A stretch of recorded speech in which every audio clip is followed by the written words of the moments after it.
ಈ ಕಾರ್ಯಕ್ರಮದ ಪ್ರಾಯೋಜಕರು ಜೈನ್ ಇರಿಗೇಷನ್ ಸಿಸ್ಟಮ್ಸ್ ಲಿಮಿಟೆಡ್, ಜಾಗತಿಕ ತುಂತುರು ಮತ್ತು ಹನಿ ನೀರಾವರಿ ಉಪಕರಣಗಳ ಉತ್ಪಾದಕರು, ಬೇಸಾಯ ತಂತ್ರಜ್ಞಾನ ನಿರೂಪಕರು ಹಾಗೂ ರೋಗರಹಿತ ಟಿಶ್ಯೂ ಕಲ್ಚರ್ ಗಿಡಗಳು.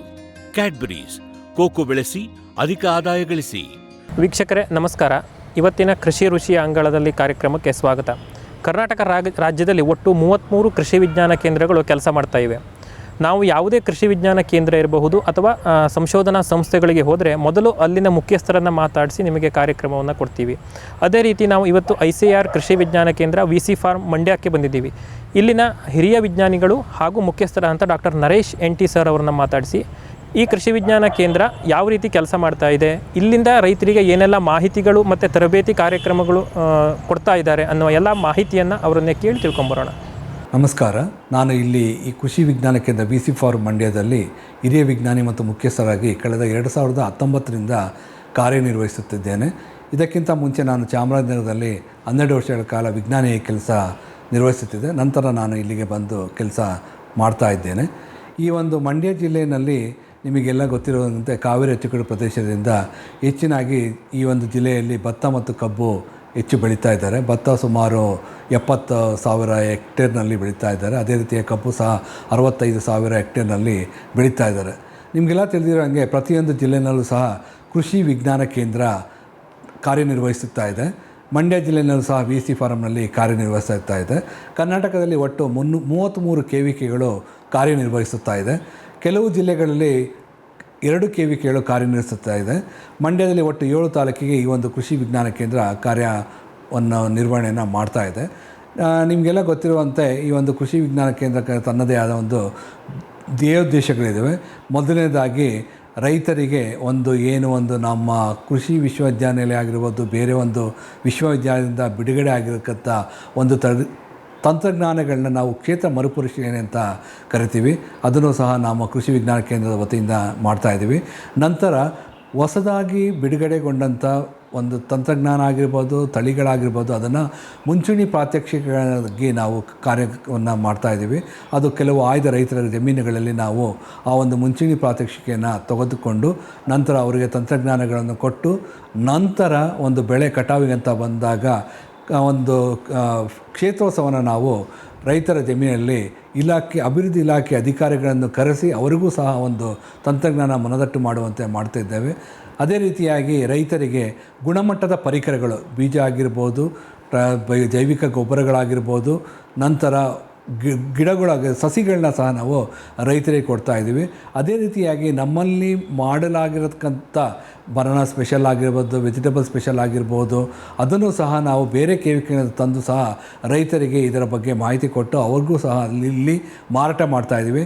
ನಂತರ ನಾವು ಇಲಾಖೆಯ ಅಧಿಕಾರಿಗಳು ಮತ್ತು ರೈತರಿಗೆ ಒಳ ಮತ್ತು ಹೊರಾವಣ ತರಬೇತಿಗಳನ್ನು ನಾವು ಇಲ್ಲಿ ಆಯೋಜನೆ ಮಾಡ್ತಾಯಿದ್ದೀವಿ.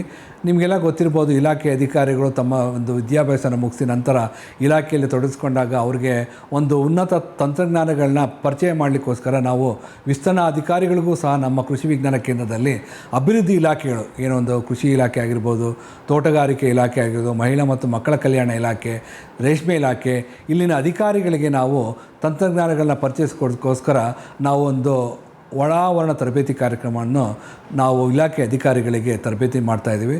ಅದೇ ರೀತಿಯಾಗಿ ನಾವು ಸ್ಕೂಲ್ ಡ್ರಾಪ್ಔಟ್ಸ್ ಅಂತ ಇರ್ಬೋದು ಅಥವಾ ಕಾಲೇಜ್ ಡ್ರಾಪ್ಔಟ್ಸ್ ಅಂತ ಇರ್ತಾರೋ ಅಂಥವ್ರಿಗೆ ನಾವು ಕೌಶಲ್ಯ ಆಧಾರಿತ ತರಬೇತಿ ಕಾರ್ಯಕ್ರಮಗಳನ್ನು 10 ದಿವಸ ಆಗಿರ್ಬೋದು, 8 ದಿವಸ ಆಗಿರ್ಬೋದು, 15 ದಿವಸ ಈ ಥರ ಮಾಡಿ ಅವರು ನಂತರ ಆ ತರಬೇತಿ ಕೈಗೊಂಡು ನಂತರ ಅವರು ಆ ಒಂದು ಉದ್ಯೋಗವನ್ನು ತಮ್ಮ ಒಂದು ಜೀವನಕ್ಕೆ ಉದಾಹರಣೆಗೆ ಒಂದು ಜೇನು ಸಾಕಾಣಿಕೆ ಆಗಿರ್ಬೋದು, ಎರೆಹುಳು ಗೊಬ್ಬರ ತಯಾರಿಕೆ, ತೆಂಗಿನ ಮರ ಹತ್ತುವಂಥದ್ದು ತರಬೇತಿ, ಕೌಶಲ್ಯ ಆಧಾರಿತ ತರಬೇತಿಗಳನ್ನ ನಾವು ಅವರಿಗೆ ಕಲಿಸಿ ನಂತರ ಅವರು ಅದನ್ನು ಮುಂದಕ್ಕೆ ತಮ್ಮ ಜೀವನವನ್ನು ರೂಪಿಸಿಕೊಳ್ಳೋದಕ್ಕಾಗಿ ಈ ನಿಟ್ಟಿನಲ್ಲಿ ಎಲ್ಲ ಕೃಷಿ ವಿಜ್ಞಾನ ಕೇಂದ್ರಗಳು ಭಾರತಾದ್ಯಂತ ಈ ಒಂದು ಕಾರ್ಯಚಟುವಟಿಕೆಗಳನ್ನ ಮಾಡ್ತಾಯಿದ್ದಾವೆ. ಅದರೊಟ್ಟಿಗೆ ನಾವು ಒಂದು ರೈತರಿಗೆ ಸಮಸ್ಯೆಗಳು ಬಂದಾಗ ಅವರ ಕ್ಷೇತ್ರಗಳಿಗೆ ಭೇಟಿ ನೀಡಿ ಅವರ ಸಮಸ್ಯೆಗಳಿಗೆ ಪರಿಹಾರ ಕಂಡುಕೊಳ್ಳುವಂಥದ್ದು, ನಂತರ ಡಯಾಗ್ನಾಸ್ಟಿಕ್ ವಿಸಿಟ್ ಅಂದರೆ ಇಲಾಖೆ ಅಧಿಕಾರಿಗಳೊಂದಿಗೆ ಸಮಸ್ಯಾತ್ಮಕ ಪ್ರದೇಶಗಳಿಗೆ ಭೇಟಿ ಕೊಟ್ಟು ಅವಕ್ಕೆ ರೈತರಿಗೆ ಮನವರಿಕೆ ಮಾಡಿಕೊಂಥದ್ದು ಸಹ ನಾವು ಮಾಡ್ತಾಯಿದ್ದೀವಿ. ಅದೇ ರೀತಿಯಾಗಿ ನಾವು ರೈತ ಸಂಪರ್ಕ ಕೇಂದ್ರಗಳಿಗೂ ಸಹ ಭೇಟಿ ಕೊಟ್ಟು ಅಲ್ಲಿ ವಾರಕ್ಕೆ ಅಥವಾ 15 ದಿವಸಕ್ಕೆ ಒಂದು ಸಾರಿ ಅಲ್ಲಿ ರೈತ ಸಂಪರ್ಕ ಕೇಂದ್ರಗಳಿಗೆ ವಿಜ್ಞಾನಿಗಳು ಆಲ್ರೆಡಿ ನಿಯೋಜನೆಗೊಂಡಿರ್ತಾರೆ. ಅವರು 15 ದಿವಸಕ್ಕೆ ಒಂದು ಸಾರಿ ಹೋಗಿ ಅಲ್ಲಿ ರೈತರಿಗೆ ತಾಂತ್ರಿಕ ಮಾಹಿತಿನ ಕೊಡ್ತಾ ಇದ್ದಾರೆ. ಈ ನಿಟ್ಟಿನಲ್ಲಿ ನಾವು ಕೃಷಿ ವಿಜ್ಞಾನ ಕೇಂದ್ರದಲ್ಲಿ ಕಾರ್ಯನಿರ್ವಹಿಸ್ತಾ ಇದ್ದೇವೆ. ಇದೇ ರೀತಿಯಾಗಿ ಮುಂದುವರಿದು ನಮ್ಮ ಜಿಲ್ಲೆಯಲ್ಲಿ ಸುಮಾರು ಸಮಸ್ಯೆಗಳನ್ನು ಇದ್ದಾವೆ, ಅವುಗಳನ್ನ ಅದ್ರ ಬಗ್ಗೆ ಸ್ವಲ್ಪ ನಾನು ಮಾಹಿತಿನ ಕೊಡ್ತಾ ಇದ್ದೀನಿ. ರೈತರಿಗೆ ಈ ಒಂದು ಸುಧಾರಿತ ಬಿತ್ತನೆ ಬೀಜಗಳ ಒಂದು ಅರಿವು ಇರುವುದಿಲ್ಲ. ಅದಕ್ಕೋಸ್ಕರ ನಾವು ನಮ್ಮ ಕೃಷಿ ವಿಜ್ಞಾನ ಕೇಂದ್ರದಲ್ಲೂ ಸಹ ಮತ್ತು ನಮ್ಮ ಇಲ್ಲಿ ಒಂದು VC ಫಾರ್ಮ್ನಲ್ಲಿ ಬೀಜ ಘಟಕ ಸಹ ಇದೆ. ಅಲ್ಲಿ ಸುಧಾರಿತ ತಳಿಗಳಾದ ಭತ್ತ, ರಾಗಿ, ಮುಸ್ಕಿನ ಜೋಳಕ್ಕೆ ಅವರು ಬಿತ್ತನೆ ಬೀಜನ ಕೊಡ್ತಾಯಿದ್ದಾರೆ. ರೈತರು ಬಂದು ಅದನ್ನು ತಗೊಂಡೋಗ್ತಾ ಇದ್ದಾರೆ. ಅದೇ ರೀತಿಯಾಗಿ ನಮ್ಮ ಕೃಷಿ ವಿಜ್ಞಾನ ಕೇಂದ್ರದಲ್ಲಿ ಈ ನಮ್ಮ ಕೃಷಿ ವಿಶ್ವವಿದ್ಯಾಲಯ ಬೆಂಗಳೂರಿನ ಅಡಿಯಲ್ಲಿ ಬರುವ 7 KVKಗಳಲ್ಲಿ ನಮ್ಮ ವಿಜ್ಞಾನ ಕೇಂದ್ರದಲ್ಲಿ ನಮ್ಮದು ಸೀಡ್ ಪ್ರಯೋಜನೆ ಇದೆ. ಇಲ್ಲಿ ಏನು ಅಂದರೆ ಒಂದು ದ್ವಿದಳ ಧಾನ್ಯಗಳ ಏರಿಯಾ ಅಂದರೆ ಕ್ಷೇತ್ರನ ಹೆಚ್ಚು ಮಾಡಲಿಕ್ಕೆ ಮತ್ತು ರೈತರಿಗೆ ಹೆಚ್ಚು ಕಾಳುಗಳನ್ನ ಬೆಳೆಯೋದಕ್ಕೆ ಅನುವು ಮಾಡಿಕೋಸ್ಕರ ಈ ಯೋಜನೆ 2018ರಲ್ಲಿ VC ಫಾರಮ್ಗೆ ಬಂದಿದೆ. ನಂತರ ನಾವು ಇಲ್ಲಿ ರೈತರ ಸಹಭಾಗಿತ್ವದಲ್ಲಿ ರೈತರಿಗೆ ಉತ್ತಮವಾದ ಗುಣಮಟ್ಟದ ಬೀಜಗಳನ್ನು ಕೊಟ್ಟು ನಾವು ಅವರಿಂದ ಖರೀದಿ ಮಾಡಿ ಅವ್ರಿಗೆ ಒಂದು ಮೊಗದಲ್ಲೇ ನಿಗದಿಪಡಿಸಿದಂಥ ಬೆಲೆಗೆ ನಾವು ಆ ಒಂದು ಬೀಜನ ಖರೀದಿ ಮಾಡಿ ನಂತರ ಇಲ್ಲಿ ಸಂಸ್ಕರಿಸಿ ನಂತರ ನಾವು ಬ್ಯಾಗಿಂಗ್ ಮಾಡಿ ನಾವು ರೈತರಿಗೆ ಕೊಡ್ತಾಯಿದ್ದೀವಿ. ಇಲ್ಲಿ ನಾವು ಉದ್ದು, ಹೆಸರು, ಅಲಸಂದೆ, ಅವರೆ ಮತ್ತು ತೊಗರಿ ಈ ಬೀಜಗಳ ಸುಧಾರಿತ ತಳಿಗಳನ್ನು ನಾವು ರೈತರಿಗೆ ನಾವು ಈ ದ್ವಿದಳ ಧಾನ್ಯಗಳ ಕ್ಷೇತ್ರನ ವಿಸ್ತರಣೆ ಮಾಡಲಿಕ್ಕೆ ನಾವು ಇಲ್ಲಿ ಪ್ರಯೋಜನ ಸಹ ಇದೆ. ಅದೇ ರೀತಿಯಾಗಿ ನಮ್ಮ ಕೇಂದ್ರದಲ್ಲಿ ಮಣ್ಣು ಪರೀಕ್ಷೆ ಪ್ರಯೋಗಾಲಯ ಇದೆ. ನಿಮಗೆಲ್ಲ ಗೊತ್ತಿರ್ಬೋದು, ರೈತರು ಸುಮಾರು ಬೆಳೆಗಳನ್ನ ಬೆಳೀತಾ ಇರ್ತಾರೆ. ನಮಗೆ ಯಾವ ಕಾಯಿಲೆ ಬಂದಾಗ ನಾವು ಡಾಕ್ಟರ್ ಹತ್ರ ಹೋಗಿ ನಾವು ಟೆಸ್ಟ್ ಮಾಡಿಸಿ ಯಾವುದರಿಂದ ಈ ಕಾಯಿಲೆ ಬಂದಿದೆ ತಿಳ್ಕೊಳ್ಳಿಕ್ಕೋಸ್ಕರ ನಾವು ಮಾಡ್ತೀವಿ. ಅದೇ ರೀತಿಯಾಗಿ ಮಣ್ಣನ್ನು ಸಹ ಪ್ರತಿಯೊಬ್ಬ ರೈತರು ಸಹ ಕಡ್ಡಾಯವಾಗಿ ಪರೀಕ್ಷೆ ಮಾಡಬೇಕು. ಏಕೆಂದರೆ ಮಣ್ಣಿನಲ್ಲಿ ಏನು ರಸಗೊಬ್ಬರಗಳು ಅಥವಾ ಏನು ಪೋಷಕಾಂಶಗಳ ಕೊರತೆ ಕಡಿಮೆ ಆಗಿದೆಯೋ ಅದಕ್ಕೆ ಮೇಲುಗೊಬ್ಬರವಾಗಿ ನಾವು ರಸಗೊಬ್ಬರನ ಕೊಡಬೇಕಾಗತ್ತೆ. ಆದರೆ ರೈತರು ಏನು ಮಾಡ್ತಾ ಇದ್ದಾರೆ ಅಂದರೆ ಸುಮ್ಮನೆ ಅಂಗಡಿಯಿಂದ ತಂದು ರಾಸಾಯನಿಕ ಗೊಬ್ಬರಗಳನ್ನ ಬಳಕೆ ಮಾಡ್ತಾ ಇದ್ದಾರೆ. ಇದು ತಪ್ಪು. ಆದಷ್ಟು ರೈತರುಗಳು ತಮ್ಮ ಮಣ್ಣನ್ನು ಪರೀಕ್ಷೆ ಮಾಡಿಸಿ ಅಟ್ಲೀಸ್ಟ್ 3 ವರ್ಷಕ್ಕಾದ್ರೂ ಒಂದು ಸರಿ ಪರೀಕ್ಷೆ ಮಾಡಿ ನಮ್ಮ ಮಣ್ಣಿನಲ್ಲಿ ಏನು ಕೊರತೆ ಇದೆಯೋ ಅದನ್ನು ನಾವು ಮೇಲುಗೊಬ್ಬರವಾಗಿ ಕೊಟ್ಟರೆ ಮಾತ್ರ ನಮಗೆ ಖರ್ಚು ಕಡಿಮೆ ಆಗುತ್ತೆ, ಹೆಚ್ಚಿನ ಇಳುವರಿ ಬರುತ್ತೆ, ರೈತರಿಗೆ ಲಾಭವೂ ಸಹ ಬರುತ್ತೆ. ಈ ನಿಟ್ಟಿನಲ್ಲಿ ರೈತರು ಮಣ್ಣು ಪರೀಕ್ಷೆನ ಕಡ್ಡಾಯವಾಗಿ ಮಾಡಬೇಕು.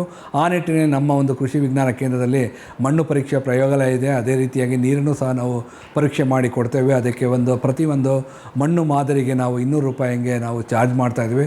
ನೀರಿಗೂ ಸಹ 200 ರೂಪಾಯಿಗೆ ನಾವು ಚಾರ್ಜ್ ಮಾಡ್ತಾಯಿದ್ವಿ. ವಿಶ್ವದಾದ್ಯಂತ ಪೇಟೆಂಟ್ ಪಡೆದ ನ್ಯಾನೋ ತಂತ್ರಜ್ಞಾನದಲ್ಲಿ ತಯಾರಾದ ನೂವಾಲ್ಗಿ ದ್ರಾವಣ. ನೂವಾಲ್ಗಿ ಉಪಯೋಗಿಸಿದ ಮೇಲೆ ತುಂಬ ಇಳುವರಿನೂ ಬಂದಿದೆ. ಕಾಳು ಮೆಣಸಿಗಂತೂ ಭಾಳ ಚೆನ್ನಾಗಿ ಬರುತ್ತೆ. ರೇಷ್ಮೆ ಎಲೆನೂ ಚೆನ್ನಾಗಿ ಬರ್ತದೆ. ಗಿಡಗಳು ತುಂಬ ಚೆನ್ನಾಗಿ ಬೆಳವಣಿಗೆ ಆಯಿತು. ಯಾವುದೇ ರಾಸಾಯನಿಕ ಅಥವಾ ವಿಶೇಷ ಗೊಬ್ಬರಗಳ ಗೊಡವೆ ಇಲ್ಲದೆ ಎಲ್ಲ ಬೆಳೆಗಳಲ್ಲಿ ಉತ್ತಮ ಗುಣಮಟ್ಟದ ಅಧಿಕ ಫಸಲನ್ನು ಪಡೆಯಿರಿ. ಯಾವಾಗಲೂ ನನ್ನ ಇರೋವರೆಗೂ ನೂವಾಲ್ಗಿ ಅಂತೂ ಬಿಟ್ಟು ಬಾಳಲ್ಲ ಅಂತ ಭರವಸೆ ಕೊಡ್ತೀನಿ. ಜೈನ್ಸ್ ಜಗತ್ತಿನ ಅತಿದೊಡ್ಡ ಅಂಗಾಂಶ ಕೃಷಿ ಪ್ರಯೋಗಾಲಯ ಹಾಗೂ ಟಿಸಿ ಗಿಡಗಳ ಉತ್ಪಾದಕರು. ಸಮೃದ್ಧ ಇಳುವರಿಗೆ ಜೈನ್ ಜೀನೇನ್, ಯಾಲಕ್ಕಿ, ನೇಂದ್ರನ್ ಹಾಗೂ ಕೆಂಪು ಬಾಳೆ ಸಸಿಗಳು, ದಾಳಿಂಬೆ, ಭಗವತಳಿಯ ರೋಗಮುಕ್ತ ಸಸಿಗಳು, ಲಕ್ನೋ 49 ಪೇರಳೆ, ಸ್ಟ್ರಾಬೆರಿ ಇತ್ಯಾದಿ ಗಿಡಗಳು ಯೋಗ್ಯ ಬೆಲೆಯಲ್ಲಿ. ಅಂಗಾಂಶ ಕೃಷಿಯ ಜಾಗತಿಕ ಬ್ರ್ಯಾಂಡ್ ಜೈನ್. ಫ್ಯೂಚರ್ ಬಯೋಟೆಕ್ ಸಾವಯವ ಕೃಷಿಯ ವೇಗವರ್ಧಕ. ಪೋಷಕಾಂಶ ಪೂರೈಕೆಗೆ NPK ಕಲ್ಚರ್, ವ್ಯಾಮ್, PSP ಮತ್ತು KMB. ಜೈವಿಕ ರೋಗ ಕೀಟ ನಿಯಂತ್ರಣಕ್ಕೆ ಟ್ರೈಕೋಡರ್ಮಾ, ಸೂಡೋಮನಾಸ್. ಸಾವಯವ ಗೊಬ್ಬರ ಉತ್ಪಾದನೆಗೆ ಕಾಂಪೋಸ್ಟ್ ಕಲ್ಚರ್. ಹೂವು ಕಾಯಿ ಉದುರುವ ಸಮಸ್ಯೆಗೆ ಕಾಮಧೇನು ಮತ್ತು ಸತ್ವ. ಮಣ್ಣಿನ ಆರೋಗ್ಯ ವೃದ್ಧಿಗೆ ಫ್ಯೂಚರ್ ಬಯೋಟೆಕ್, ಧಾರವಾಡ.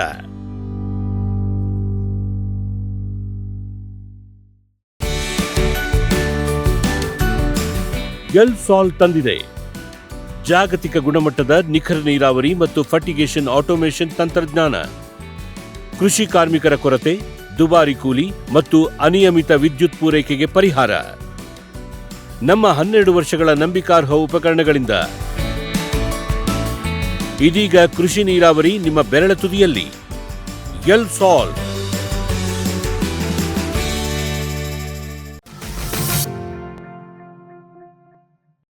ನಿಮಗೆಲ್ಲ ಗೊತ್ತಿರೋ ಹಾಗೆ ಈ ಒಂದು ಕೃಷಿ ವಿಜ್ಞಾನ ಕೇಂದ್ರ 2004ರಲ್ಲಿ ಮಂಡ್ಯ ಜಿಲ್ಲೆಯಲ್ಲಿ ಪ್ರಾರಂಭ ಆಯಿತು. ಇಲ್ಲಿ ಇದು ಬಂದು ಭಾರತೀಯ ಕೃಷಿ ಅನುಸಂಧಾನ ಪರಿಷತ್ ಅಂದರೆ ICAR ಇವರ ಒಂದು ಅನುದಾನದಿಂದ ಇಲ್ಲಿ ಕಾರ್ಯವನ್ನು ನಿರ್ವಹಿಸ್ತಾ ಇದ್ದೀವಿ.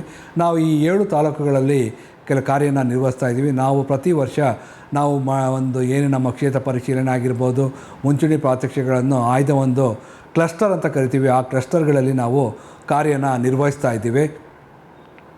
ಈ ರೀತಿಯಾಗಿ ಕೃಷಿ ವಿಜ್ಞಾನ ಕೇಂದ್ರ ಕಾರ್ಯನಿರ್ವಹಿಸುತ್ತಾ ಇಲ್ಲಿಗೆ ರೈತರು ಸಹ ಸುಮಾರು ತರಬೇತಿ ಕಾರ್ಯಕ್ರಮಕ್ಕೆ ಭಾಗವಹಿಸುತ್ತಿದ್ದಾರೆ. ಕೆಲವು ಸಂಸ್ಥೆನವರು ಸಹ ರೈತರನ್ನ ಕರ್ಕೊಂಬಂದು ಇಲ್ಲಿ ತರಬೇತಿಗಳನ್ನ ಮಾಡಿಸ್ಕೊಂಡು ಅವರು ಮಾಹಿತಿನ ಕೊಟ್ಕೊಂಡು ಹೋಗ್ತಾ ಇದ್ದಾರೆ. ಇದೇ ರೀತಿ ನಮಗೆ ತಮಿಳುನಾಡು ಆತ್ಮ ಸ್ಕೀಮಿನ ಸಹ ರೈತರು ಬಂದು ಇಲ್ಲಿ ಒಂದು KVKನಲ್ಲಿ ಭೇಟಿ ಕೊಟ್ಟು ಇಲ್ಲಿರುವ ತಂತ್ರಜ್ಞಾನಗಳನ್ನ ರೈತರಿಗೆ ಪರಿಚಯನ ಮಾಡಿಸ್ಕೊಡ್ತಾ ಇದ್ದಾರೆ. ಈ ನಿಟ್ಟಿನಲ್ಲಿ ನಮ್ಮ ಕೃಷಿ ವಿಜ್ಞಾನ ಕೇಂದ್ರ ಕಾರ್ಯನಿರ್ವಹಿಸುತ್ತಾ ಇಲ್ಲಿ ನಮ್ಮ ಕೃಷಿ ವಿಜ್ಞಾನ ಕೇಂದ್ರದಲ್ಲಿ ಒಟ್ಟು 6 ಜನ ವಿಜ್ಞಾನಿಗಳಿದ್ದಾರೆ. ಬೇಸಾಯ ಶಾಸ್ತ್ರ, ತೋಟಗಾರಿಕೆ, ಗೃಹ ವಿಜ್ಞಾನಿ, ನಂತರ ಮಣ್ಣು ವಿಜ್ಞಾನಿ, ಕೃಷಿ ವಿಸ್ತರಣೆ ಮತ್ತು ಸಸ್ಯ ಸಂರಕ್ಷಣೆ, ಈ ಒಟ್ಟಾರೆಯಾಗಿ 6 ವಿಜ್ಞಾನಿಗಳು ನಮ್ಮ KVKನಲ್ಲಿ ಕೆಲಸ ಮಾಡ್ತಾಯಿದ್ದಾರೆ. ಒಟ್ಟು 16 ಪೋಸ್ಟ್ಗಳಲ್ಲಿ 13 ಜನ ಪರ್ಮನೆಂಟಾಗಿ ಕೆಲಸ ಮಾಡ್ತಾರೆ. ಇನ್ನು 3 ಜನ ಗುತ್ತಿಗೆ ಆಧಾರದ ಮೇಲೆ ಕಾರ್ಯವನ್ನು ನಿರ್ವಹಿಸ್ತಾ ಇದ್ದಾರೆ. ನಿಮಗೆಲ್ಲ ಗೊತ್ತಿರೋ ಹಾಗೆ ಪ್ರತಿಯೊಂದು KVKಗೂ ಸಹ 50 ಎಕರೆ ವಿಸ್ತೀರ್ಣ ಇರಬೇಕು. ಅದೇ ರೀತಿಯಾಗಿ ನಮ್ಮಲ್ಲಿ 42 ಎಕರೆ ಜಮೀನಿದ್ದು ಆ ಜಮೀನಿನಲ್ಲಿ ನಾವು ಸುಧಾರಿತ ಬೆಳೆಗಳನ್ನ ಬೆಳೆದು ರೈತರಿಗೆ ತಂತ್ರಜ್ಞಾನ ಮಾಡ್ತಾಯಿದ್ದೀವಿ. ಅದೇ ರೀತಿಯಾಗಿ ಬೀಜೋತ್ಪಾದನೆ ಸಹ ನಾವು ಭತ್ತದಲ್ಲಿ ತಗೋತಾ ಇದ್ದೀವಿ. ಅದೇ ರೀತಿಯಾಗಿ ನಮ್ಮಲ್ಲಿ ಪ್ರಾತ್ಯಕ್ಷಿಕ ತಾಕು ಇದು ಸಹಗಳ ಇದ್ದಾವೆ. ನಮಗೆ ಒಂದು ಸುಧಾರಿತ ಮೇವಿನ ತಳಿ ಆಗಿರ್ಬೋದು, ರೇಷ್ಮೆ ಸಾಕಾಣಿಕೆ ಆಗಿರ್ಬೋದು, ಹುಳು ಸಾಕಾಣಿಕೆ ಆಗಿರ್ಬೋದು ಮತ್ತು ನಂತರ ಹಿಪ್ಪುನೇರಳೆ ಬೇಸಾಯದ ಪ್ರಾತ್ಯಕ್ಷಿಕ ಸಹ ಮಾಡಿದ್ದೀವಿ. ಅದೇ ರೀತಿಯಾಗಿ ಕೋಳಿ ಸಾಕಾಣಿಕೆ, ಕುರಿ ಸಾಕಾಣಿಕೆ, ಮೇಕೆ ಸಾಕಾಣಿಕೆ, ಈ ರೀತಿಯಾಗಿ ನಮ್ಮಲ್ಲಿ ವಿವಿಧ ಪ್ರಾತ್ಯಕ್ಷಿಕ ಘಟಕಗಳು ಸಹ ಕಾರ್ಯನಿರ್ವಹಿಸುತ್ತೆ. ಬಂದಂಥ ರೈತರುಗಳು ಅವುಗಳನ್ನು ನೋಡಿಕೊಂಡು ನಮ್ಮಲ್ಲಿ ನೋಡಿದಂಥ 10 ತಂತ್ರಜ್ಞಾನ ಅಟ್ಲೀಸ್ಟ್ 2 ಮಾಡಿದರೆ ತುಂಬ ಅನುಕೂಲ ಆಗುತ್ತದೆ ಅಂತ ರೈತರಿಗೆ ನಾವು ಹೇಳ್ತಾ ಇದ್ದೀವಿ. ಆ ರೀತಿಯಾಗಿ ರೈತರುಗಳು ಬಂದು ಇಲ್ಲಿ ತಂತ್ರಜ್ಞಾನಗಳನ್ನು ನೋಡಿಕೊಂಡು ತಮ್ಮ ಜಮೀನಲ್ಲಿ ಅಳವಡಿಸ್ಕೊಳ್ಳೋಕ್ಕೆ ಪ್ರಯತ್ನ ಮಾಡ್ತಾಯಿದ್ದಾರೆ. ನಿಮಗೆ ಮೊದಲೇ ತಿಳಿಸಿದ ಹಾಗೆ ನಮ್ಮ ಕೃಷಿ ವಿಜ್ಞಾನ ಕೇಂದ್ರದಲ್ಲಿ ಸೀಡಪ್ ಯೋಜನೆ ಪ್ರಾಯೋಜನೆಯಲ್ಲಿದೆ. ನಾವು ಇಲ್ಲಿ ರೈತರೊಂದಿಗೆ ಸಹಭಾಗಿತ್ವದಲ್ಲಿ ನಾವು ಬೀಜೋತ್ಪಾದನೆಯನ್ನು ತೆಗೆದುಕೊಳ್ತಾ ಇದ್ದೇವೆ. ಉದಾಹರಣೆ ಅಂದರೆ ನಮ್ಮ ಈ ಒಂದು ಉದ್ದು ಆಗಿರ್ಬೋದು, ಉದ್ದಿನಲ್ಲಿ ನಾವು LBG 791 ಅಂತ ಏನೋ ಒಂದು ಸುಧಾರಿತ ತಳಿ ಇದೆಯೋ ಅದನ್ನು ರೈತರಿಗೆ ಕೊಟ್ಟು ನಂತರ ಅವರೊಟ್ಟಿಗೆ ನಾವು ಬೀಜೋತ್ಪಾದನೆಯನ್ನು ನಾವು ಮಾಡ್ತಾಯಿದ್ವಿ. ಇಲ್ಲಿ ರೈತರ ಬೀಜೋತ್ಪಾದನೆ ಯಾವ ರೀತಿ ನಡೆಯುತ್ತೆ ಅಂದರೆ ರೈತರು ಇಲ್ಲಿಂದ ನಮ್ಮ ಕಾಳುಗಳನ್ನು ಪರ್ಚೇಸ್ ಮಾಡಿ ನಂತರ ಜಮೀನಿನಲ್ಲಿ ಹಾಕಿದಾಗ ನಂತರ ಅವರು ಬೆಳೆದಂಥ ಒಂದು ಕಾಳುಗಳನ್ನ ಮೊದಲೇ ನಿಗದಿಪಡಿಸಿದ ದರಕ್ಕೆ ನಾವು ಕೊಂಡ್ಕೊಳ್ತಾ ಇದ್ವಿ. ಇಲ್ಲಿ ಏನಾಗುತ್ತೆ ಅಂದರೆ ಒಂದು ಏನು ಹೊರಗಡೆ ಮಾರಾಟ ಮಾಡೋದಕ್ಕೂ ನಮ್ಮಲ್ಲಿ ಕೊಟ್ಟರೆ ಏನಾಗುತ್ತೆ ಅಂದರೆ ನಮ್ಮಲ್ಲಿ ಕೊಟ್ಟರೆ ಮುಂದಿನ ದಿನಗಳಲ್ಲಿ ರೈತರಿಗೆ ಒಳ್ಳೆಯ ಗುಣಮಟ್ಟದ ಬೀಜಗಳನ್ನ ದೊರಕಲಿಕ್ಕೆ ಅನುಕೂಲ ಆಗ್ತದೆ. ಈಗ ನಾವು ಮಾರಾಟ ಮಾಡಿದ್ರೆ ಏನಾಗುತ್ತೆ ಅಂದರೆ ರೈತರು ಅವರು ತೊಗೊಂಡೋಗ್ತಾರೆ, ಅವರು ತಮ್ಮ ಏನು ಮನೆ ಬಳಕೆಗೆ ಆಗಿರ್ಬೋದು, ಕಮರ್ಷಿಯಲ್ ಆಗಿ ಬಳಸ್ಕೋಬೋದು. ನಮ್ಮ ಇಲ್ಲಿಗೆ ಕೊಟ್ಟರೆ ನಾವು ರೈತರಿಗೆ ಮುಂದಿನ ದಿನಗಳಲ್ಲಿ ಒಳ್ಳೆಯ ಬೀಜಗಳನ್ನ ಕೊಡ್ಬೋದು.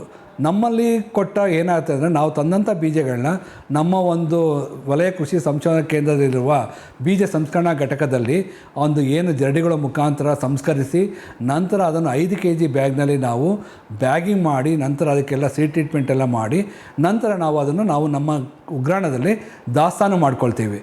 ಈಗ ಒಂದು ನಿಗದಿತ ಉದಾಹರಣೆಗೆ ನಾವು LBG 781 ಈಗಿನ ದರ ₹155, ಅಂದರೆ ಕ್ವಿಂಟಾಲಿಗೆ 15,500 ರೂಪಾಯಿ ಇರುತ್ತದೆ. ರೈತರಿಗೆ ಏನಾಗುತ್ತೆ ಮನೆ ಬಾಗಿಲಿಗೆ ಬಂದು ಕೆಲವು ದಲ್ಲಾಳಿಗಳು 14,000ಕ್ಕೆ ಆ ರೀತಿ ಎಲ್ಲ ತೆಗೆದುಕೊಳ್ತಾ ಇದ್ದಾರೆ. ಇಲ್ಲಿ ರೈತರಿಗೆ ಅಲ್ಲಿ ಮಾರಾಟ ಮಾಡಿದ್ರೆ ಅವ್ರಿಗೆ ಸ್ವಲ್ಪ ಅಮೌಂಟು ಕಡಿಮೆ ಆಗ್ತದೆ. ಬಟ್ ನಮ್ಮಲ್ಲಿ ತಂದುಕೊಟ್ರೆ ನಾವು ಕ್ಲೀನಾಗಿ ಪ್ರೋಸೆಸ್ ಮಾಡಿ ರಿಜೆಕ್ಟೆಡ್ ಸೀಡ್ಸ್ ಅಂತ ಕೇಳ್ತೀವಿ. ಅಂದರೆ ಏನೋ ಸಂಸ್ಕರಣೆ ಮಾಡಿದ ಮೇಲೆ ನಂತರ ಉಳಿದುಕೊಳ್ಳೋ ಬೀಜಗಳನ್ನ ಅವ್ರು ವಾಪಸ್ ತೊಗೊಂಡೋಗ್ಬೇಕಾಗತ್ತೆ. ಇಲ್ಲಿ ರೈತರು ಏನು ನಮಗೆ ಬೀಜ ಕೊಡ್ತೀವಿ ಅಂದರೆ ಸುಮಾರು ಒಂದು 6ರಿಂದ ಮೇಲೆ 6 ಕ್ವಿಂಟಲ್ಗಿಂತ ಹೆಚ್ಚಿದ್ದಾರೆ. ನಾವೇ ಬಂದು ಅವರ ಜಮೀನಲ್ಲಿ ತೆಗೆದುಕೊಂಡು ಬಂದು ಇಲ್ಲಿ ಪ್ರೋಸೆಸ್ ಮಾಡಿ ಅವರು ಬಂದು ರಿಜೆಕ್ಟೆಡ್ ಸೀಡ್ಸ್ನ ತೊಗೊಂಡೋಗ್ಬೇಕಾಗತ್ತೆ. ನಂತರ ಅವ್ರಿಗೆ ಏನು ಅಮೌಂಟ್ ಬರುತ್ತೋ ಅದನ್ನು ನಾವು ಚೆಕ್ನಲ್ಲಿ ಅವ್ರಿಗೆ ಒಂದು ಹಣನ ನಾವು ಕೊಡ್ತಾ ಇದ್ದೀವಿ. ಈ ರೀತಿಯಾಗಿ ಸುಮಾರು ಜನ ನಮಗೆ ಏನು ಒಂದು ಕಾಂಟ್ರಾಕ್ಟ್ ಫಾರ್ಮರ್ಸ್ ಅಂತ ಏನು ಹೇಳ್ತೀವೋ ಅಥವಾ ಪ್ರಗತಿಪರ ರೈತರು ಅಂತ ಏನು ಹೇಳ್ತೀವೋ ಅವರು ಈ ನಿಟ್ಟಿನಲ್ಲಿ ನಮಗೆ ಒಂದು ಸಹಭಾಗಿತ್ವದಲ್ಲಿ ಒಂದು ಬೀಜೋತ್ಪಾದನೆ ಕಾರ್ಯಕ್ಕೆ ಸಹಕಾರ ಮಾಡ್ತಾಯಿದ್ದಾರೆ. ಈ ಜಿಲ್ಲೆಯ ಯಾವುದೇ ರೈತರುಗಳು ಸಹ ಈ ಬೀಜೋತ್ಪಾದನೆಯಲ್ಲಿ ಭಾಗವಹಿಸಲಿಕ್ಕೆ ಅವಕಾಶ ಇದೆ. ಅದೇ ರೀತಿಯಾಗಿ ಹೆಸರಿನಲ್ಲಿ ತಳಿ ಬಂದು KKM 3 ಅಂತ, ಒಂದು ತೊಗರಿನಲ್ಲಿ BRG 3 ಇದೆ, BRG 4 ಇದೆ, BRG 5 ಇದೆ, ಅಳಸಂದೆಯಲ್ಲಿ KBC 9 ಇದೆ, ಈ ರೀತಿ ಆಮೇಲೆ ಅವರೇನಲ್ಲಿ HA4, HA5, HA3 ತಳಿಗಳು ಇದ್ದಾವೆ. ಈ ರೀತಿಯಾದ ಸುಧಾರಿತ ತಳಿಗಳು ನಮ್ಮ ಒಂದು ಸೀಡಪ್ ಯೋಜನೆಯಲ್ಲಿ ಲಭ್ಯವಿದೆ. ರೈತರು ಅದನ್ನು ತಾವು ಹಣ ಕೊಟ್ಟು ಪರ್ಚೇಸ್ ಮಾಡಿ ನಂತರ ನಮ್ಮಲ್ಲಿಗೆ ವಾಪಸ್ ಕೊಟ್ಟರೆ ನಾವು ಸಂಸ್ಕರಣೆ ಮಾಡಿ ಮುಂದಿನ ದಿನಗಳಲ್ಲಿ ಒಳ್ಳೆ ರೈತರಿಗೆ ನಾವು ಅದನ್ನು ಬೀಜಗಳನ್ನ ಅವರಿಗೆ ದೊರಕುವಂತೆ ಮಾಡ್ತಾಯಿದ್ದೀವಿ. ಕಳೆದ ಸಾಲಿನಲ್ಲಿ ನಾವು 2023-24 ಸಾಲಿನಲ್ಲಿ ಒಟ್ಟು 145 ಕ್ವಿಂಟಾಲ್ನಷ್ಟು ನಾವು ಕಾಳುಗಳನ್ನ ನಾವು ರೈತರ ಸಹಭಾಗಿತ್ವದಲ್ಲಿ ಪ್ರೊಡಕ್ಷನ್ ಮಾಡಿದ್ದೀವಿ, ಉತ್ಪಾದನೆ ಮಾಡಿದ್ದೀವಿ. ಅದು ಈಗ ರೈತರಿಗೆ ಲಭ್ಯವಿದೆ. ಆಮೇಲೆ ಇದನ್ನು ನಾವು ಸುತ್ತಮುತ್ತಲಿನ ಕೇವಿಕೆಗಳಾದ ಚಾಮರಾಜನಗರ, ರಾಮನಗರ ಮತ್ತು ಹಾಸನ ಕೇವಿಕೆಗಳೊಟ್ಟಿಗೂ ಸಹಗೂಡಿ ಅವರೊಟ್ಟಿಗೆ ನಾವು ಈ ಒಂದು ಬೀಜೋತ್ಪಾದನೆ ಕಾರ್ಯಕ್ರಮವನ್ನು ನಾವು ಕೈಗೊಂಡಿದ್ದೇವೆ. ಇದಕ್ಕೆ ಯಾವ ರೈತರೇ ಆಗಿರ್ಬೋದು, ನಮ್ಮ ಮಂಡ್ಯ ಜಿಲ್ಲೆಯ ರೈತರೇ ಅಂತಲ್ಲ, ಬೇರೆ ಜಿಲ್ಲೆಯ ರೈತರೂ ಸಹ ಇದಕ್ಕೆ ಭಾಗವಹಿಸಲಿಕ್ಕೆ ಅವಕಾಶ ಇದೆ. ಅವ್ರಿಗೆ ಏನೋ ಒಂದು ರೇಟ್ ಇರುತ್ತೋ ಆ ರೇಟಿಗೆ ನಾವು ಅವ್ರಿಗೆ ಒಂದು ದರನ ಫಿಕ್ಸ್ ಮಾಡಿರ್ತಾರೋ ಆ ದರನ ನಾವು ಇದು ಮಾಡ್ತೀವಿ. ಉದಾಹರಣೆಗೆ ಅಲಸಂದೆನ ನಾವು ಈಗ ಕೊಡ್ತಾ ಇರೋಂಥದ್ದು 9,400 ರೂಪಾಯಿ. ಅದೇ ರೀತಿಯ ತೊಗರಿ ಬಂದು 12,900 ರೂಪಾಯಿ. ಅದೇ ರೀತಿಯಾಗಿ ಹೆಸರು ಬಂದು 18,800 ರೂಪಾಯಿ. ಈ ರೀತಿಯಾಗಿ ಮುಂದಿನ ದಿನಗಳಲ್ಲೇ ಅದು ಒಂದು ಏನು ಕಮಿಟಿ ಇರುತ್ತೆ ರಾಜ್ಯ ಸರ್ಕಾರದ್ದು, ಆ ಕಮಿಟಿಯನ್ನು ನಿಗದಿಪಡಿಸಿರ್ತಾರೆ ದರನ. ಆ ದರದ ಪ್ರಕಾರ ನಾವು ರೈತರ ಸಹಭಾಗಿತ್ವದಲ್ಲಿ ಈ ಬೀಜೋತ್ಪಾದನೆ ಕಾರ್ಯಕ್ರಮಗಳನ್ನ ತೊಗೊಂಡಿದ್ದೀವಿ. ಇದಕ್ಕೆ ಎಲ್ಲ ರೈತರು ಸಹ ಬಂದು ಭಾಗವಹಿಸಲಿಕ್ಕೆ ಅವಕಾಶವಿದೆ. ನಮ್ಮಲ್ಲಿ ಬೀಜಗಳನ್ನು ತೊಗೊಂಡೋಗಬೇಕು. ನಂತರ ನಾವು ಒಂದು 2-3 ಸಾರಿ ನಿಮ್ಮ ಕ್ಷೇತ್ರ ಬಂದು ಭೇಟಿ ಮಾಡಿ ನಾವು ಅಲ್ಲಿ ನಮ್ಮ ಈ ತಳಿಗೆ ಸರಿ ಇದೆಯಾ ಏನು ಅಂತ ನೋಡ್ತೀವಿ. ಆಮೇಲೆ ಕೆಲವೊಂದು ಆಫ್ ಟೈಪ್ಸ್ ಅಂತ ಕರಿತೀವಿ, ಅಂದರೆ ಈ ತಳಿ ಬಿಟ್ಟು ಬೇರೆ ಬೀಜಗಳು ಮಿಕ್ಸ್ ಆಗಿರ್ತವೆ, ಆ ತಳಿಗಳನ್ನ ತೆಗಿಲಿಕ್ಕೂ ಸಹ ಹೇಳ್ತೀವಿ. ಅದನ್ನು ತೆಗೆದುಬಿಟ್ಟು ಅವರು ಬೀಜೋತ್ಪಾದನೆ ಮಾಡಿಕೊಟ್ರೆ ನಾವು ಯಾವುದೇ ರೈತರು ಇಲ್ಲಿ ನಮ್ಮ ಒಂದು ಸುತ್ತಮುತ್ತಲಿನ ಜಿಲ್ಲೆಗಳ ರೈತರೊಂದಿಗೆ ಸಹಭಾಗಿತ್ವದಲ್ಲಿ ನಾವು ಬೀಜೋತ್ಪಾದನೆ ಮಾಡಬಹುದು. ಭೂಮಿದೀಪ ಸಾರಜನಕ ರಂಜಕ ಒದಗಿಸುವ ಸೂಕ್ಷ್ಮಾಣುಜೀವಿ ಮಿಶ್ರಿತ ಸಮೃದ್ಧ ಸಾವಯವ ಎರೆಗೊಬ್ಬರ. ಕಾಳು ಮೆಣಸಿಗೆ ಟ್ರೈಕೋಡರ್ಮಾ ಸಂವರ್ಧಿತ ವಿಶೇಷ ಎರೆಗೊಬ್ಬರ. ಕುದುರೆ, ಹೇಸರಗತ್ತೆ, ಲದ್ದಿಯ ಅಧಿಕ ಪೌಷ್ಟಿಕಾಂಶದ ಅಶ್ವಸಾರ ಎರೆಗೊಬ್ಬರ. NPK, ಲಘು ಮತ್ತು ಸೂಕ್ಷ್ಮ ಪೋಷಕಾಂಶಗಳು, ಸಸ್ಯ ಪ್ರಚೋದಕಗಳು ಹಾಗೂ ಹಾರ್ಮೋನುಗಳ ಆಗರ ಭೂಮಿದೀಪ ಎರೆಗೊಬ್ಬರ. ಕೋಕೋ ಈಗ ಕರ್ನಾಟಕದ ವಾಣಿಜ್ಯ ತೋಟದ ಬೆಳೆಗಳಲ್ಲೊಂದು. ಅಧಿಕ ಇಳುವರಿಯ ಹೈಬ್ರಿಡ್ F1 ಗಿಡಗಳು ಕ್ಯಾಡ್ಬರಿ ನರ್ಸರಿಗಳಲ್ಲಿ ಮಾತ್ರ ಲಭ್ಯ. ಗಿಡ ಬೇಕಾದವರು ಕ್ಯಾಡ್ಬರಿ ಅಧಿಕಾರಿಗಳನ್ನು ಸಂಪರ್ಕಿಸಿ.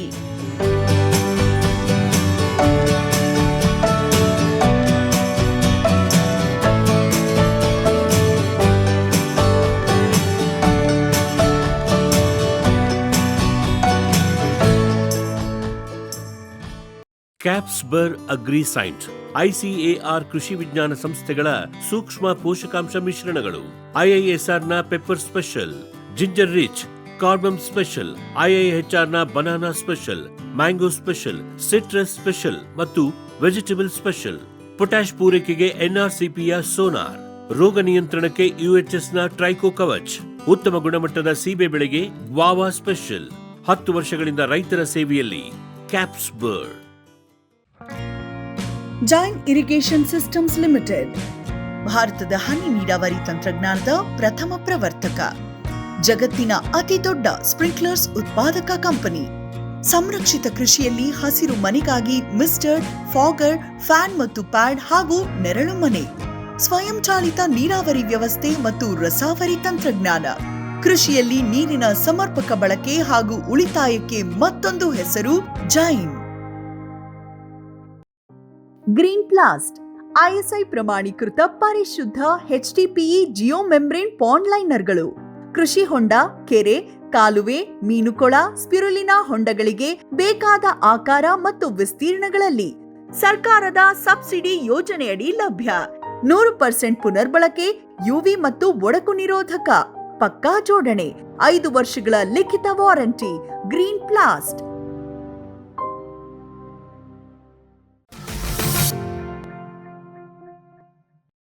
ನಿಮಗೆಲ್ಲ ಗೊತ್ತಿರ್ಬೋದು, ಮಂಡ್ಯ ಬಂದು ಒಂದು ಅಚ್ಚುಕಟ್ಟು ಪ್ರದೇಶ. ಇಲ್ಲಿ ನಮಗೆ ಭತ್ತ ಮತ್ತು ಕಬ್ಬು, ರಾಗಿ ಹೆಚ್ಚು ಪ್ರದೇಶದಲ್ಲಿ ಬೆಳೀತಾ ಇದ್ದಾರೆ. ಈ ಕಳೆದ ಸಾಲಿನಲ್ಲಿ ನಮಗೆ ಒಂದು ಮಳೆಯ ಒಂದು ಕೊರತೆ ಉಂಟಾಯಿತು. ನಮ್ಮ ಮಂಡ್ಯ ಜಿಲ್ಲೆಯಲ್ಲಿ ಒಂದು 750ರಿಂದ 800 mm ಮಳೆ ಬೀಳುವಂಥ ಪ್ರದೇಶ. ನಮಗೆ 2023ರಲ್ಲಿ 1200ರಿಂದ 250ವರೆಗೂ ಮಳೆ ಆಗಿತ್ತು. ಬಟ್ ಕಳೆದ ಸಾಲಿನಲ್ಲಿ ಏನು 2023ರಲ್ಲಿ ನಮಗೆ ಬರೀ 650 mm ಮಳೆ ಆಗಿದೆ. ಸುಮಾರು 20ರಿಂದ 25% ನಾವು ಏನು ಕೊರತೆ ಅಥವಾ ಡೆಫಿಸಿಟ್ ಅಂತ ಅಂತೀವೋ ಅದನ್ನು ಆಯಿತು. ಬಟ್ ನಮಗೆ ರೈತರುಗಳು ಸಹ ತುಂಬ ತೊಂದರೆಗಳನ್ನ ಅನುಭವಿಸಿದ್ರು. ಯಾವುದೇ ರೀತಿಯಾದ ಬೆಳೆಗಳನ್ನ ಬೆಳೀಲಿಕ್ಕೆ ಅನುಕೂಲ ಆಗಲಿಲ್ಲ. ಬಟ್ ಇನ್ನೊಂದು ಇಲ್ಲಿ ವಿಷಯ ತಿಳಿಸ್ಬೇಕು ಅಂದರೆ, ಕಳೆದ ಒಂದು ಸಾಲಿನಲ್ಲಿ ಭತ್ತದ ಇಳುವರಿ ತುಂಬ ಚೆನ್ನಾಗಿ ಬಂದಿದೆ. ಕಾರಣ ಏನು ಅಂದರೆ, ಇಲ್ಲಿ ಒಂದು ಅಚ್ಚುಕಟ್ಟು ಪ್ರದೇಶದಲ್ಲಿ 15 ದಿವಸ ನೀರು ಬಿಡೋದು, 15 ದಿವಸ ನೀರು ನಿಲ್ಲಿಸೋದು ಮಾಡಿದ್ರು. ಅಲ್ಲಿ ನೀರಿನ ಒಂದು ಪೋಲು ಹೆಚ್ಚು ಆಗಲಿಲ್ಲ, ವ್ಯರ್ಥ ಆಗಲಿಲ್ಲ. ಅದರಿಂದ ಭತ್ತದ ಇಳುವರಿಯೂ ಸಹ ಚೆನ್ನಾಗಿ ಆಗಿದೆ. ರೈತರು ಸಹ ಇದನ್ನು ನಮ್ಮ ಗಮನಕ್ಕೆ ತಂದಿದ್ದಾರೆ.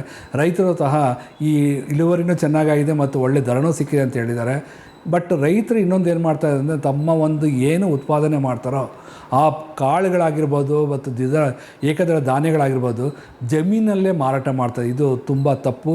ರೈತರು ಆದಷ್ಟು ಕಟಾವು ಮಾಡಿ ಅದನ್ನು ಒಣಗಿಸಿ ತಮ್ಮ ಜಮೀನಿನಲ್ಲಿ ತಮ್ಮ ಒಂದು ಮನೆಗಳಲ್ಲಿ ಅಥವಾ ಯಾವುದೇ ಒಂದು ಉಗ್ರಾಣಗಳಲ್ಲಿ 2-3 ತಿಂಗಳು ಶೇಖರಣೆ ಮಾಡಿ ನಂತರ ಮಾರುಕಟ್ಟೆಗೆ ಬಿಡುಗಡೆ ಮಾಡಿದರೆ ಹೆಚ್ಚಿನ ಒಂದು ಅನುಕೂಲ ಆಗ್ತದೆ. ಅವ್ರಿಗೆ ಒಳ್ಳೆಯ ಆದಾಯ ಸಿಗುತ್ತೆ. ನೀವೆಲ್ಲ ನೋಡಿರ್ಬೋದು, ಈಗ ಉದ್ಯಮಿದಾರರು ನಿಮ್ಮಿಂದ ಖರೀದಿ ಮಾಡಿ ನಂತರ ಅವರು 3 ತಿಂಗಳು ಇಟ್ಕೊಂಡು ನಂತರ ಅದನ್ನು ಅಕ್ಕಿ ಮಾಡಿ ಮಾರಾಟ ಮಾಡ್ತಾರೆ. ಅವರಿಗೆ ಲಾಭ ಹೆಚ್ಚು ಬರ್ತಾಯಿದೆ. ಬಟ್ ಕಷ್ಟಪಟ್ಟು ಬೆಳೆಯುವಂಥ ರೈತರುಗಳಿಗೆ ಇದರ ಲಾಭ ಸಿಗ್ತಾಯಿಲ್ಲ. ಆದರೆ ನನ್ನ ಮನವಿ ಏನೆಂದರೆ, ರೈತರುಗಳು ಆದಷ್ಟು ಕಾಳುಗಳನ್ನು ಪ್ರೋಸೆಸಿಂಗ್, ನಾವೀಗ ಸೆಕೆಂಡ್ರಿ ಅಗ್ರಿಕಲ್ಚರ್ ಅಂತ ಹೆಂಗೆ ಕರಿತಾ ಇದ್ದೀವೋ, ಅಂದರೆ ಮೌಲ್ಯವರ್ಧನೆ ಅಂದರೆ ಬಂದರೆ ರಾಗಿಯಿಂದ ಬೇರೆ ಪದಾರ್ಥಗಳು ಮಾಡೋದಲ್ಲ, ರಾಗಿನ ಸಂಸ್ಕರಣೆ ಮಾಡಿ ಅದನ್ನು ಪ್ಯಾಕಿಂಗ್ ಮಾಡಿ ಮಾರಾಟ ಮಾಡೋದನ್ನು ಸಹ ನಾವು ಸೆಕೆಂಡ್ರಿ ಅಗ್ರಿಕಲ್ಚರ್ ಇರ್ತಾ ಇದ್ದೀವಿ. ಕರ್ನಾಟಕನೇ ಮೊದಲ ಬಾರಿಗೆ ಈ ನಿಟ್ಟಿನಲ್ಲಿ ಒಂದು ಇಲಾಖೆನೇ ಸಪ್ರೇಟ್ ಮಾಡಿ ಅದಕ್ಕೆ ಒಂದು ಡೈರೆಕ್ಟರ್ನು ಸಹ ನೇಮಕ ಮಾಡಿದೆ. ಇವತ್ತು ರೈತರಿಗೆ ಹೆಚ್ಚಿನ ಆದಾಯ ತಲುಪಿಸುವಲ್ಲಿ ಈ ಸೆಕೆಂಡ್ರಿ ಅಗ್ರಿಕಲ್ಚರ್ ತುಂಬ ಅನುಕೂಲ ಆಗುತ್ತೆ. ಇವತ್ತು ನೀವೆಲ್ಲ ನೋಡಿರ್ಬೋದು, ಒಂದು ಸಿರಿಧಾನ್ಯಗಳು ಅಂತ ಹೇಳ್ತೀವಿ. ಕಳೆದ ಸಾಲಿನಲ್ಲಿ ಸಿರಿಧಾನ್ಯಗಳ ವರ್ಷಾಂತನೂ ಸಹ ನಾವು ಆಚರಣೆ ಮಾಡಿದ್ವಿ. ಅಲ್ಲಿ ರೈತರು ಹೆಚ್ಚು ಸಿರಿಧಾನ್ಯಗಳನ್ನ ಬೆಳೀತಾ ಇದ್ದಾರೆ. ಬಟ್ ಅವ್ರಿಗೆ ಹೆಚ್ಚಿನ ಇಳುವರಿ ಸಿಗ್ತಾಯಿಲ್ಲ. ಕಾರಣ ಅವರು ಕೆಲವು ತಂತ್ರಜ್ಞಾನ ಅಳವಡಿಸ್ಕೊಳ್ದೇ ಇರೋದು, ಅದೇ ರೀತಿಯಾಗಿ ಸೂಕ್ತ ತಳಿಗಳನ್ನ ಬಳಕೆ ಮಾಡ್ಕೊಳ್ತಾ ಆಮೇಲೆ ಅದಕ್ಕೆ ಮೌಲ್ಯವರ್ಧನೆ ಮಾಡಬೇಕು. ಇವತ್ತು ಎಲ್ಲ ಅಂಗಡಿಗಳನ್ನು ನಾವು ನೋಡ್ತಾ ಇದ್ದೀವಿ. ಮಿಲೆಟ್ಗಳಿಂದ ಮಾಡಿದಂಥ ವ್ಯಾಲ್ಯೂ ಆಡೆಡ್ ಪ್ರಾಡಕ್ಟ್ಸ್ಗಳನ್ನ ನಾವು ಹೆಚ್ಚು ಜನರು ಸಹ ಇಷ್ಟಪಟ್ಟು ತಗೋತಾ ಇದ್ದಾರೆ. ಅವ್ರಿಗೆ ಅದರ ಮಹತ್ವ ಗೊತ್ತಾಗಿದೆ. ಅದೇ ರೀತಿಯಾಗಿ ರೈತರು ಸಹ ಈ ನಿಟ್ಟಿನಲ್ಲಿ ಸ್ವಲ್ಪ ಯೋಚನೆ ಮಾಡಿ ತಾವು ಸಹ ಮೌಲ್ಯವರ್ಧನೆ ಮಾಡಿದರೆ ಹೆಚ್ಚಿನ ಆದಾಯ ಸಿಗುತ್ತೆ ಅಂತ ನಾನು ಈ ಸಂದರ್ಭದಲ್ಲಿ ಹೇಳಲಿಕ್ಕೆ ಇಷ್ಟಪಡ್ತೀನಿ. ಅದೇ ರೀತಿಯಾಗಿ ನಿಮಗೆಲ್ಲ ಗೊತ್ತಿರ್ಬೋದು, ಕಳೆದ ಸಾಲಿನಲ್ಲಿ ನಾವು ಡಬ್ಲಿಂಗ್ ದ ಫಾರ್ಮರ್ಸ್ ಇನ್ಕಮ್, ರೈತರ ಆದಾಯ ದ್ವಿಗುಣಗೊಳಿಸುವಿಕೆ ಅಂತ ಹೇಳಿದ್ದೀವಿ. ತಂತ್ರಜ್ಞಾನಗಳನ್ನ ಕೊಟ್ಟಿದ್ದೀವಿ. ಬಟ್ ರೈತರು ಏನು ಅಂದರೆ ಆದಾಯ ದ್ವಿಗುಣಗೊಳಿಸೋದ್ರಲ್ಲಿ ಖರ್ಚನ್ನ ಕಡಿಮೆ ಮಾಡಬೇಕು. ಉದಾಹರಣೆಗೆ ನೀವು ನೋಡಿರ್ಬೋದು, ನಾವು ಬರೀ ಗೊಬ್ಬರನ ಹಾಕಿದ್ರೆ ಮಾತ್ರ ಇಳುವರಿ ಬರುತ್ತೆ ಅಂತಲ್ಲ, ಅಥವಾ ಕೀಟನಾಶಕಗಳನ್ನ ಬಳಕೆ ಮಾಡಿದ್ರೆ ಇಳುವರಿ ಬರುತ್ತೆ ಅಂತಲ್ಲ. ನಾವು ಮಣ್ಣು ಪರೀಕ್ಷೆ ಆಧಾರದ ಮೇಲೆ ರಸಗೊಬ್ಬರನ ಬಳಕೆ ಮಾಡಬೇಕಾಗತ್ತೆ. ಆವಾಗ ನಿಮಗೆ ಖರ್ಚು ಕಡಿಮೆ ಆಗುತ್ತೆ.